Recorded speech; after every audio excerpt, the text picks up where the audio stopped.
just one hole, with but 5 the whole round strokes. is bad. But golf just gets me out of boxing for a minute, for that time being. That 4 hours, it gets me out of boxing. It has me thinking about something else. So I enjoy doing it. Does it get me frustrated? Yeah, like everything else. But you learn to adapt with that. You learn to fix your mistakes. Just like in boxing, you got to fix your mistakes on the go and keep moving and try to go as low as you can in golf. Well, at this time, I'm going to turn it over to one of the members of our fine PR staff, Andrew Roberts. If the media has questions, make sure to raise your hand. And when we call upon you, unmute yourself and ask your question to the 2-time super middleweight champion of the world, Anthony Dirrell, as he prepares for his matchup against Caleb Plant. Andrew, it's all you. Thanks very much, Ray. Our first question is going to come from Lori Hanshaw with Behind the Gloves. Lori, please unmute yourself and you can ask your question. Hey, thank you so much for having me. Like you said, this is Lo with Behind the Gloves. You work really close with Sugar Hill Stewart. I just want to ask, what's it like working with him in camp? I've been working with Sugar since I was 13, 14. Sugar is an A-plus trainer. Everybody knows that from what he did with Adonis, Tyson Fury. I got him looking, me. He's just an A-plus trainer. That's why a lot of people want to go to him now. So, but it's great. Sugar is one of the family members now, have been for years. So if you got somebody in your corner you can trust, it boosts your confidence a lot more. Yeah, and then my follow-up question would also be, I know Sugar Hill, he's a fond fan of the knockout. So is that the plan going into this fight? We'll see. All right, thank you so much. All right, thanks, Lo. Our next question is going to come from Brandon Green with ABC 12 Mid-Michigan. Brandon, please unmute yourself and you can ask your question. Hey, what's going on, Anthony? I wanted to know. How you doing? Hey, I'm doing pretty good. So for you, has retirement ever crossed your mind during this camp? Like, hey, this is going to be my last time going through all this. Caleb Plant has crossed my mind. That's it. That's all I'm focused on right now is Caleb Plant. Everything else can wait until after the fight.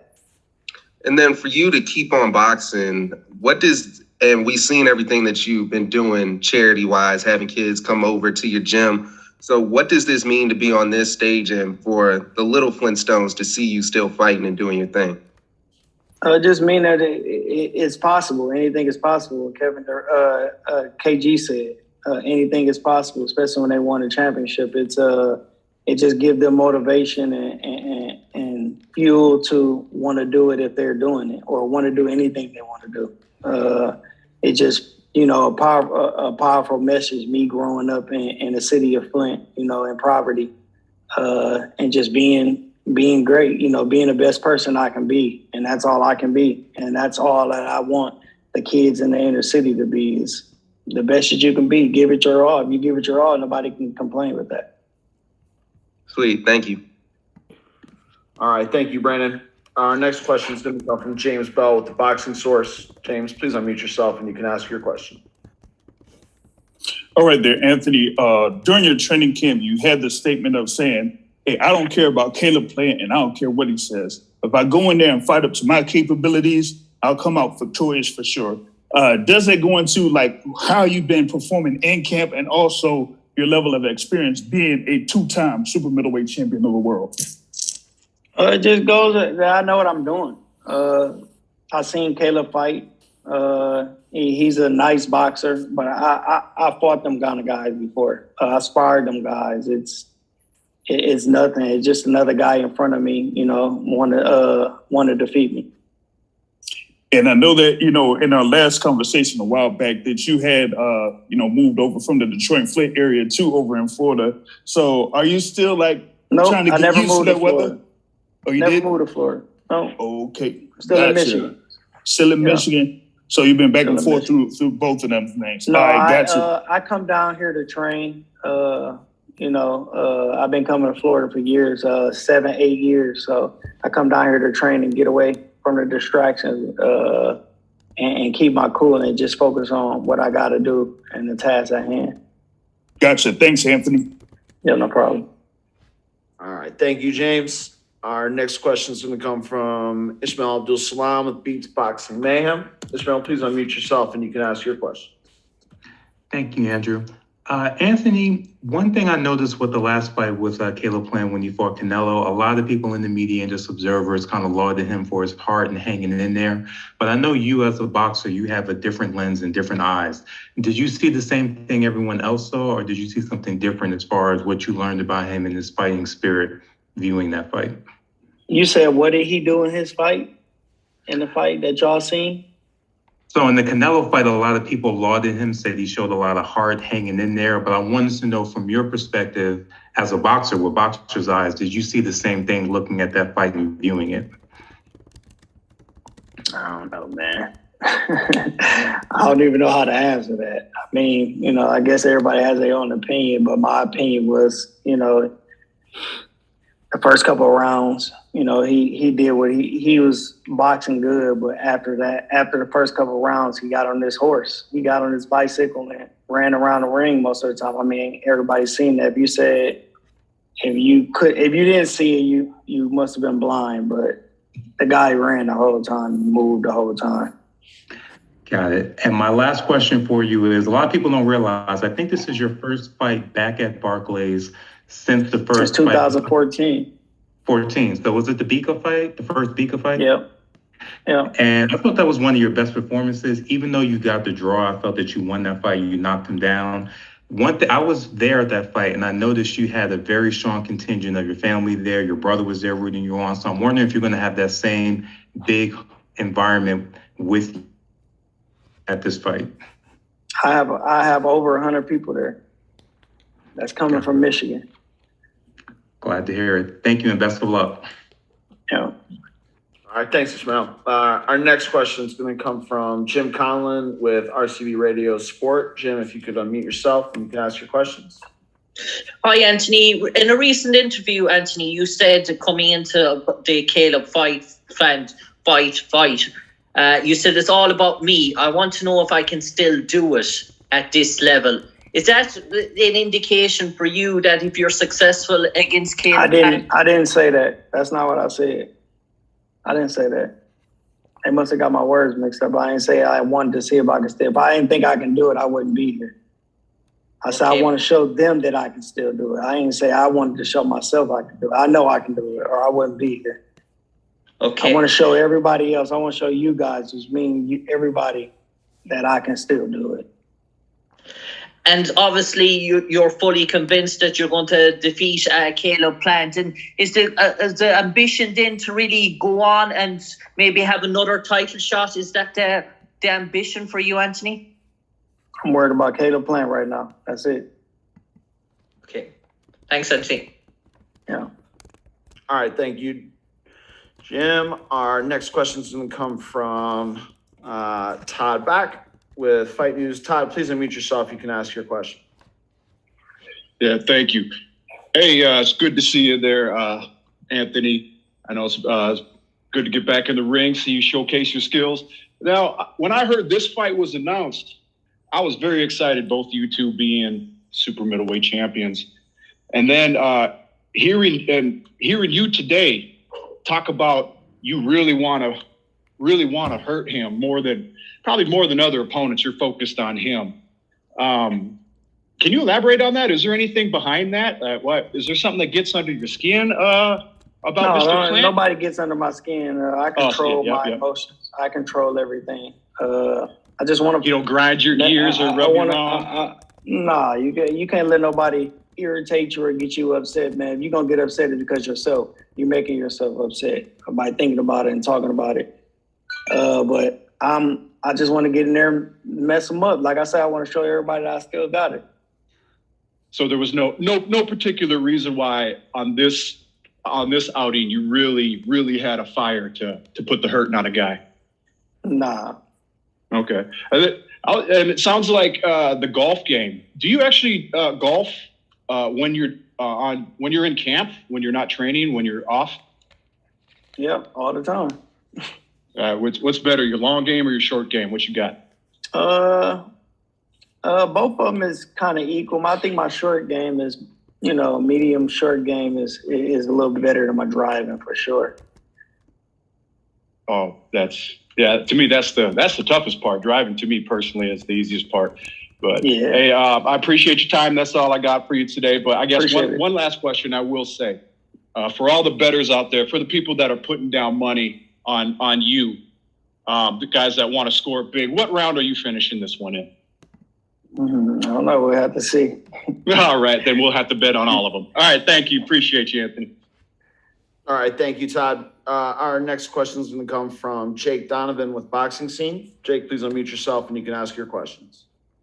Great. Thank you, Andrew. Anthony, really appreciate your time. I wanted to ask, after your last fight, I believe it was during the post-fight press conference, where you said, if you can't get Canelo, or if you can't fight for something, then you're fighting for nothing. So obviously there's a logjam for everyone waiting for Canelo. Do you consider this fight fighting for something? It's a fight. It's a fight that I want to beat somebody's ass, man.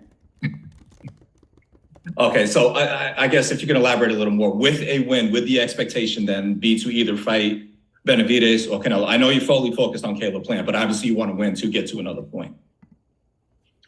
I'm like I say, I'm focused right here on Caleb Plant. I can't think in the future right now. Gotcha. And then I did want to ask, I know you've been going quite a long time between fights. Do you consider that advantageous, or has it just been a matter of the fights are only coming when they can be scheduled? Yeah, just when they can be scheduled, the biggest fights, when they can be scheduled. But yeah, I would have liked to fight more for sure. But, it is what it is. You get what you get. Gotcha. I just want to make sure it wasn't something strategic. I appreciate you clarifying that, and best of luck next weekend. No problem. Thank you. Got it. All right. Thank you, Jake. As a reminder to press, if you have any questions, please hit that raise hand icon at the bottom of your screen. For now, I'll turn it back over to Ray for a couple more questions here with Anthony. Anthony, looking at your career as a whole, I mean, you've been a two-time super middleweight champion of the world, but one thing about you is I know you're craving that third title reign. And the fact is that if you win this fight, you're in the driver's seat to challenge for the world title. So is it, coming back because this is an eliminator fight, not just necessarily Caleb Plant? Because I feel like you would have taken this opportunity no matter who it was, because you win this fight, you're guaranteed a title shot per the fact that this is an eliminator fight. Is that, accurate? I don't think necessarily I'm guaranteed a title. I mean, I think Benavidez is he fought for a title eliminator his last fight. He ain't getting a title shot. I mean, it just all depends on who you are, I guess, and what you got to offer. Because if I'm fighting for a title eliminator fight, what did Benavidez fight for? I mean, so I'm just going to this fight just to fight. I'm fighting. So do you like the fact that it's like, okay, so I'm going to go back a little bit backwards in the sense that this is a high profile name. And I feel like with you at this stage of your career, that if it's not a high profile name, you don't have any interest in it because of what you've been able to do in your career. That's true. That's true. I wanted a big name. I ain't gonna say the biggest, but a big name to for this fight. And, like I say, I expect to come out victorious for sure. I expect to, do what I need to do to win this fight. What did you take away from the press conference that we had, at the end of August? Things got rather tense between the two of you. I felt it because I was between the two of you. I'd hate to be the referee on October 15th, but what did you take away from that? That he just didn't answer my questions. I answered his question. I gave, like he kept bringing up Uzataki and Canelo or whatnot, but I gave him credit for that. He did what he needed to do to win a fight, period. I'm not knocking that man on that, but he still couldn't name who else he fought after that or before that. I want to know somebody. And we ain't talking about no tomato can. We're talking about real people. But he couldn't name it. He stopped talking after that. So I ain't taking nothing away from him. And at 38 years of age, I mean, you've been around for a while and have really been at the top of the division for many, many years. But I mean, what is that? Is it the fact that, you're always, I've never seen you out of shape a day in my life. Certain guys like to go up and down and in weight and everything else. And you know what? That's their prerogative. It works for them. But for you, even when we were doing commentary together years ago, I've never seen you out of shape in my life. You got to stay ready so you don't have to get ready, especially with big thing like this coming. You got to get ready for camp. You know, I'm already ready. I'm ready to go. And like I said, I just stay ready. You got to stay doing something. You got to treat your body right so your body can treat you right, period, point blank. If you put bad stuff in your body, you're going to get bad results. You put good stuff, you get good results.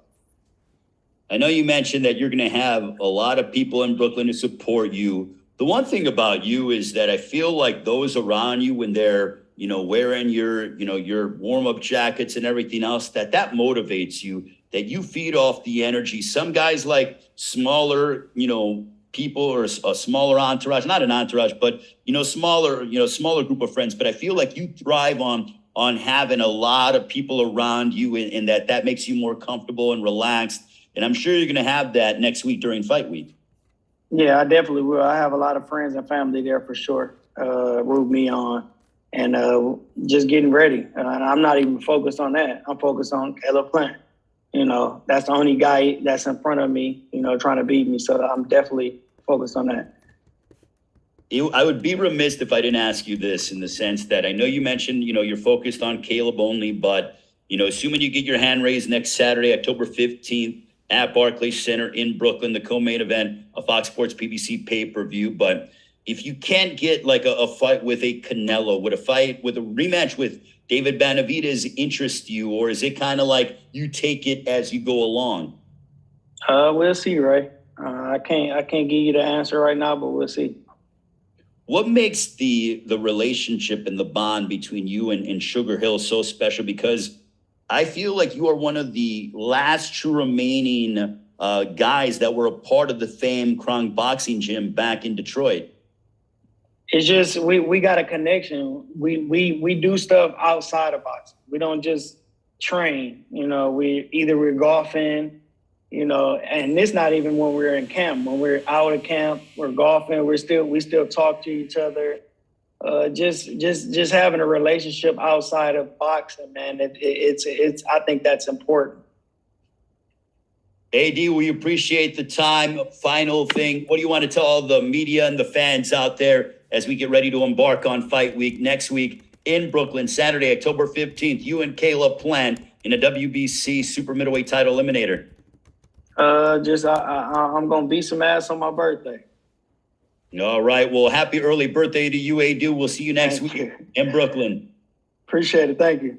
Anthony the Dog Dirrell joining us. And now we move from one side of the ring to the other, but from a virtual side. This man with a record of 21 wins, just one defeat. He is the former IBF super middleweight champion of the world. He will be colliding against Anthony Dirrell in Brooklyn at Barclays Center. He had 3 successful title defenses representing Ashland City, Tennessee, right outside of Nashville, now training and living in Las Vegas. He had a star-making performance by dethroning Jose Luis Uzcategui, coming to the ring after a valiant effort in a losing cause against Canelo Alvarez in an undisputed super middleweight title matchup last November. Ladies and gentlemen, please welcome the returning Caleb Plant. Caleb, how are you, man? I'm good. Appreciate y'all having me. Caleb, first of all, I want to ask you, I know you just released it on your social media. You got new fight swag and everything for Fight Week. I saw the new merchandise that's out, getting ready for Fight Week, and I know that fashion is something that you're very passionate about. Yeah, we got some new merch we're putting out, a different style, tees and hats and stuff like that. So I definitely encourage, everybody who wants some to, head to my website. Make sure you grab it before the fight. Make sure you can get swagged up before, the bell rings so you can be in full support.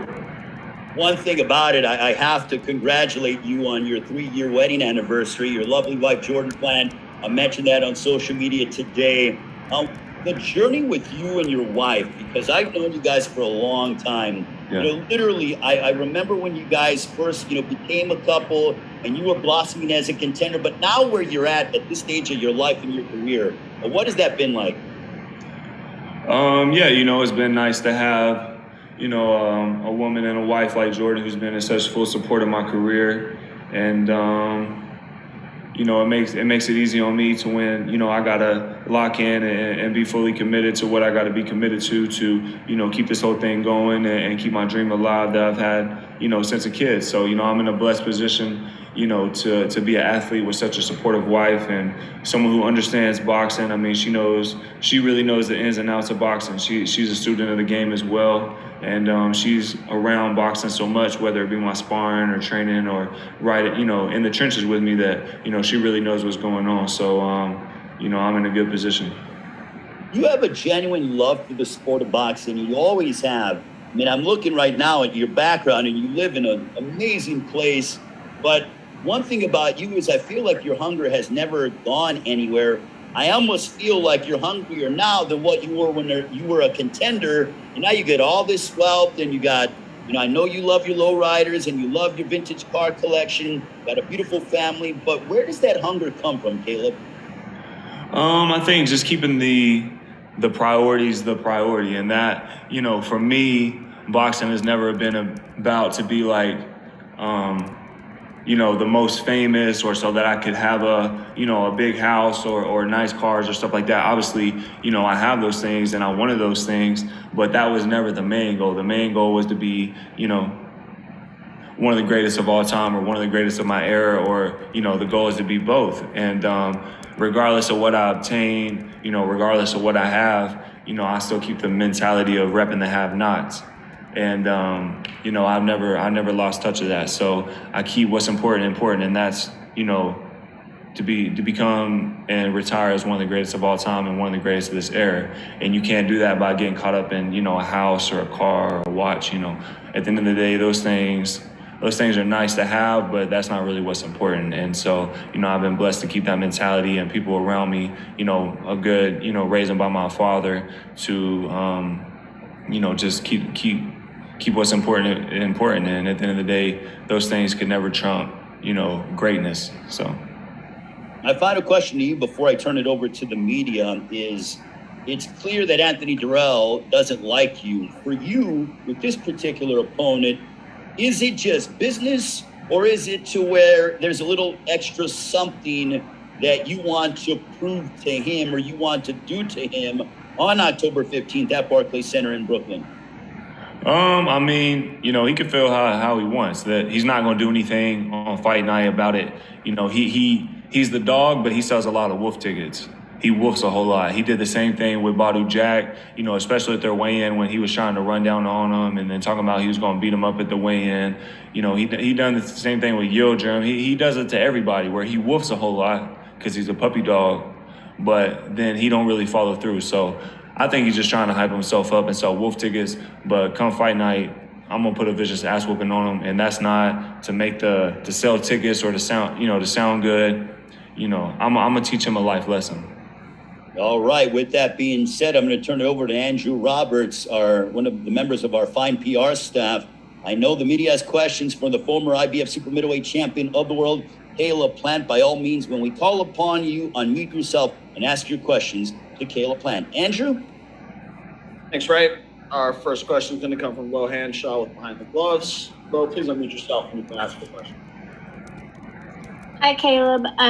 First, I want to say congratulations to you and Jordan on the birth of your baby. I also wanted to ask you, what valuable lessons did you take away from your fight with Canelo that you're going to carry into the ring on October 15th? Well, I think the biggest thing that I can take is just the experience in general. The experience isn't something that you can buy. You got to go through it to get it. And, I did that, and I did that with a lot of success against Canelo. Obviously I came up short, and there's no excuses there. I got with my team shortly after, and we got right back in the gym and started working on things. And so just the experience, I've headlined Fox shows. I'm not headlining this one, but I've headlined other Fox shows. So the media obligations, I never felt like I was out of my depth with the media that we had to do, or even the fight, I felt like I handled the crowd well, but just being able to take that experience with me into these other big fights moving forward, that's priceless. So. Yeah, and do you feel like this fight will go the distance, or are you pretty confident that you are going to stop it before the final bell?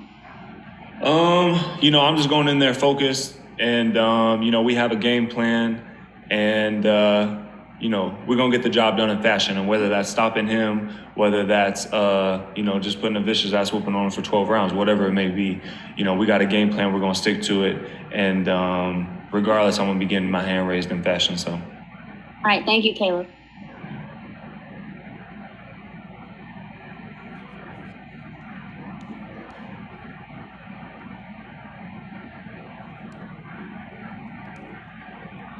If you have questions from the media, by all means, raise your hand and then go ahead and we will call upon you. Back to you, Anthony. Sorry about Yeah.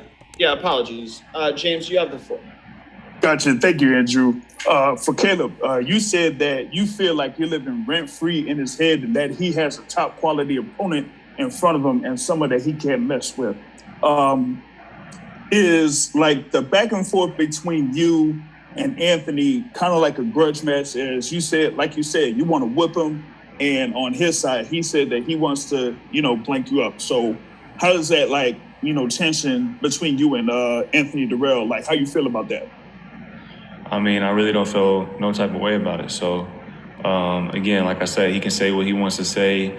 And, I'm not sure if you heard me, say this shortly ago, but he sells a lot of wolf tickets and he barks a whole lot, but his bite ain't near what his bark is. And, his whole team, the same dude been barking right beside him for the last, 7 years, and he's never had one successful title defense. So, in his last fight, he knocked out Andrew Hernandez, but Andrew Hernandez is a blown up middleweight who was getting stopped at 154 pounds. So if you're getting stopped at 154 pounds, you know what I'm saying? He's not we're not even in the same galaxy with the guy that he knocked out. Before that, he had a draw with Chiron, who's a good fighter, but he fights at middleweight. Before that, he had a fight with Yildirim, and really, people thought Yildirim won the fight. He winds up getting the fight with Canelo, becoming the mandatory before Dirrell, but Dirrell won the fight. So how does that make sense? Because Yildirim, he should have got his hand raised. So before that, he's getting beat up by Davidson. The list goes on and on. He barks a lot like he's going to beat me up or knock me out. But when's the last time he beat a super middleweight? So, Gotcha. I mean. Gotcha. I feel you there. Like going into your training camp, like how comfortable have you been over the course of this particular training camp, coming back off of, just being, having a break for a good little while? Well, again, there's been a break with me being in the ring and fighting, but shortly after the Canelo fight, we got right back to work, and I've been having a lot of fun in the gym. It's been some of the most fun I've had. This has been but this has been the best quality of sparring that I've ever had in the camp, and the most success that I've had in sparring in the camp. I've sparred a lot of, top people. I've sparred Carlos Adames. I sparred Shane Mosley Jr. I've sparred Amari Jones, who's a middleweight he's with Devon's camp. Who else? Chiron Davis. I've sparred Chiron Davis. Other great fighters too. So, there's been a lot of top quality sparring, and the gym has been fun. Having Bradman on the team with us, Stephen Edwards, along with my dad, has been great chemistry, real relaxed, easy going, but we've been getting after it. One more, like, how has it been having Bradman in your corner for this camp? It's been great. It's been great. Great chemistry, easygoing guy, like I said, but when, we get in the gym, we get to work, it's no bullshit. And that's how me and my dad like to operate. Once we get in the gym, it's time to go to work. It's time to put the hard hat on. So we've been having a lot of fun and great chemistry between him and my dad. And we've been getting after it. We've been whooping a lot of ass. All right, great. Thank you, James. Our next question is going to come from Jamel Abdul-Salam with Beatbox Mayhem. Jamel, if you want to mute yourself, you can ask your question. Thank you, Andrew. Caleb, you mentioned that now that you've gotten that blessing of getting that super fight, getting the financial blessing that comes with it, that you're really focused on making sure that this second half of your career that you go down is not just the top middleweight, but maybe one of the greatest super middleweights of all time. What fights do you think you need to get to ensure that you get that Hall of Fame career that you're looking to get? Okay, yeah, and just so I can clarify, even the first half of my career, or the beginning of my career, since I was a kid, it's never been about being famous or the money. It's been about the legacy and knowing that if I make the right moves in the ring, that everything else will come with it. So I don't need to focus on money or being famous or being, this or that. So that's been my mentality since the beginning of my career, since I was a kid, along with my father, and I continue to finish out my career the same way. But the fights, first things first, that's just handling, getting to your question, first thing first is just handling business on October 15th. He is a former two-time world champion, so just handling this fight, winning in fashion, get my hand raised, that's the first step to moving on to bigger and better, and cement my legacy as one of the greatest super middleweights of this era. So. And my last question for you would be, we had Anthony earlier and we were asking him, what is the issue that he has with you? He really couldn't name it. He just said that he wanted to really put a hurting on you. From your perspective, do you think it's just simply jealousy? The fact that you mentioned just now that he wanted that Canelo fight, hasn't gotten it, you've gotten that super fight already. Do you think it just stems from professional jealousy as far as how far you've gotten in your career already compared to where he is as an older fighter? Absolutely. I mean, don't say that you're not emotional and then say that you hate me. You know what I'm saying? Or don't say that I'm a nothing or a nobody and then in the same sentence say that you hate me. Because if you hate me, I'm a something and I'm a somebody to you.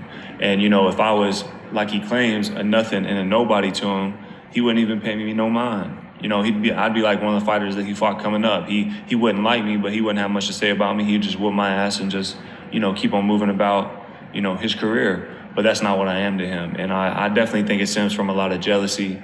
I only have 22 fights, but, I've accomplished a lot in boxing. I've been, PBC prospect. And even though who cares about that, I'm just saying that's another, feather in my hat. I've fought Jose Uzcategui, who beat up his brother and not stopped his brother twice, with only 16 fights, 17 fights as an underdog, and, did what I did against him to become a world champion. I've been someone who's actually had world title defenses multiple times, something he's never done. I put myself in position to fight Canelo. And you can say it's just at the right time. Well, when is it ever the wrong time to become a world champion and have a successful title defense? So I put myself in position by being a guy and winning a world title against someone I was an underdog against supposed to get knocked out. So how many guys do that in this era? So I definitely think, there's a lot of jealousy there, but hey, he can be mad, he can hate me, he can feel however he wants. He's not a bully. He likes to act like a bully. Like I said, he sells a lot of wolf tickets. He's not a bully. I don't care where he's from. I don't give a fuck about where he's from or what he says or him and his team barking. They've been doing that for the last 7 years, and they're still not where they want to be. So don't know that mean nothing to me, really. All right, thank you, Ishmael. Our next question is going to come from Jim Conlon with RCB Radio Sport. Jim, you can unmute yourself and ask your question. Hi, Caleb. Caleb, coming into this fight, you've spoken about your desire for some time in the future to go up against Canelo again, and you've spoken about if you have to go past Charlo or Benavidez to do it. While Anthony Dirrell has said he's only solely focused on you. Do you sort of feel that you have any respect for Anthony Dirrell, that you might be sort of looking past him already? No, absolutely not. And that's why I keep saying I got to focus on the task at hand. Some of you guys who interview me, you ask me what I want to do next or if I want to rematch with Canelo. And instead of just giving you a one-word answer, yeah, I'm telling you how I would probably have to go about it to get there. But right now I'm fully focused on the fight in front of me. I'm not overlooking anybody. I've never done that. Just because I know I'm going to beat them doesn't mean that I'm looking past them. And so, I'm not sure if you've been able to hear the other questions, but I'm solely focused on this fight. And, I have long-term goals and I have short-term goals, but the only thing that, the only way you get to your long-term goals is by accomplishing your short-term. And right now I'm fully focused on October 15th. And finally, for me, Caleb, obviously you're much the younger fighter. You're only mid-20s, early 30s. You have a good career ahead of you. Anthony really, it could be his last chance to get in the big picture. There is a possibility that a victory for you over Anthony Dirrell could finish his career this weekend. Yeah, I mean, he's retired after this. He's done. I'm going to put a vicious ass whooping on him in such a way that he knows that I don't want to be a part of this no more. There's no way. This is it for him. He's retired after this. He's done. So that's my answer. All right, thank you, Jim. As a reminder to any of the media that have questions for Caleb, please hit that raise hand icon at the bottom of your screen there. Our next question is going to come from Todd Back. Todd, please unmute yourself and ask your question. Hey, Caleb, how's it going today? It's a pleasure speaking with you. What's going on? Hey, man. So it looks like the sports books and all the masters of boxing have you as a massive, heavy favorite in this fight. I mean, we're talking almost into the Mayweather type of favorite numbers, big money to win a little money. So odds makers are really respecting your skill and your resume. And you had just mentioned about Dirrell, how you've done this, but Dirrell hasn't and whatnot. But being that he is a former champion and whatnot, where does a win against Dirrell stack up against other opponents on your resume? I mean, would you feel like this is a quality win that's worthy of a feather in the hat? I feel like this would probably be like my third. I put him behind Canelo, obviously, and then I put him behind Jose Uzcategui as well. Jose Uzcategui would have whooped him, probably stopped him. So I put him behind those two guys. But as far as importance, I mean, this is probably the most important fight of my life. You know what I'm saying? I feel like, getting a win over a former two-time world champion is going to put me right back. I wanted the biggest fight possible coming off of a loss, which doesn't mean the biggest fight that there is, but just the biggest fight possible. And the biggest fight possible was a former two-time world champion. So I'm going to handle my business on October 15th, and then we'll look forward to make bigger and better fights. But right now, I just need to focus on what's in front of me. I got a big task in front of me, and I plan on, getting my hand raised in fashion in New York. So. All right, perfect. Thank you very much, Todd. And thank you to all the media that joined us today. That's a wrap on the press questions. And with that, I'll turn it back over to Ray Flores to wrap things up for us. Thank you very much, Andrew. Greatly appreciate it. And Caleb, we appreciate you taking out the time. But Caleb, this is the most, in knowing your career that I have seen you in terms of being so definitive on a particular outcome of a fight. Why is that so? Is it because you just really want to come in and make a statement to the rest of the boxing world or to Anthony Dirrell, or is it a combination of both? It's a combination of both, just solidifying myself as, a top super middleweight, putting myself back in contention for, whatever's next, and just showing him that there's nothing he can do. His skills don't match up against my skills. He can't box with me. He doesn't have better footwork than me. He doesn't have faster feet than me. He doesn't have better combinations or faster hands than me. His defense, you name it, you can go down through the list. He's not better than me. And, again, one of the gentlemen said, he keeps saying he hates you, but we keep asking him why. He can't really name no reason why. He don't want to name it because he don't want to, admit to the fact that he knows I'm better than him, and it's got him uptight, it's got him frustrated. And, why else would he hate me so much? Because like I've said, multiple other times, he don't even know me, so. Well, Caleb, we appreciate the time. Finally, what do you want to tell the media and the fans out there as they get ready? In 10 days from now, you'll be stepping inside the ring at Barclays Center for the first time as you take on Anthony Dirrell in your WBC Super Middleweight title eliminator on Fox Sports PBC pay-per-view. Just to tune in, October 15th, Fox pay-per-view. It's going to be a great night of boxing with me. Deontay Wilder obviously is the main event. Happy to see Wilder back in the mix.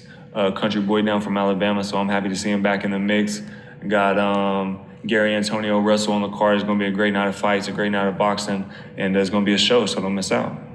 All right, Caleb, greatly appreciate it. Again, happy anniversary to you and your lovely wife. We'll see you next week in Brooklyn. Yes, sir. Thank you. Caleb Plant joining us. Thank you so much to the media. We'll see you next week in Brooklyn during Fight Week. Have a great rest of your afternoon, everybody.